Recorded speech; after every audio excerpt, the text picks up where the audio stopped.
Barbara, why do we focus on the negative if we, according to the law of attraction, attract what we focus on? Good question. What I describe in the first instance to my client about focusing on the negative is something that goes like this. In order to treat anything, you have to know that you have it. If you go to the doctor and you go because you've got a cut hand and he fixes up your cut hand and you say to him, by the way, could we talk about, my perennial sore throat?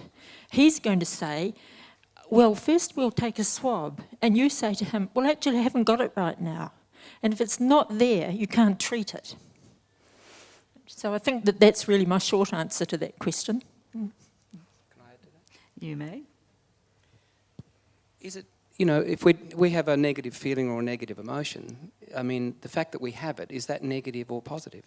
Just because it's negative, should we ignore it? Is it like, if your house was burning down and somebody rushes up and says, your house is burning down, you don't say, I don't like negatives, go away, So to me, it's not negative or positive, it just is. It's a what is. And so we're acknowledging what is, we're acknowledging truth. And that's how I view it. And what is you are vibrating at that, along with that negative feeling and thought. And what I think the real beautiful gift of EFT is acceptance. Because you're saying, I have this problem, I am this negative whatever, but I am still okay. So that you're accepting, the very part of you that you're trying to reject. Because it takes a whole lot of energy to hold something way out here, which is what we tend to do. I love your house burning down analogy. It's, you have to accept what is and deal with what is. We'll never get rid of our emotions. They're part of us, so emotions will always be around. It's how we get hooked in.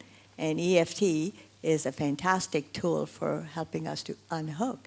And as you go through the years of tapping, the hooks become less and less. And you're just not hooked in as much as you used to be. You can experience emotions, but you don't have to wallow in them, for instance. So I think that's an excellent point. The goal is not to not feel. The goal is to feel the whole entire range of human emotions, but to let them flow through and not have them come home to roost. And you still use EFT when they get hooked and they're still come home to roost.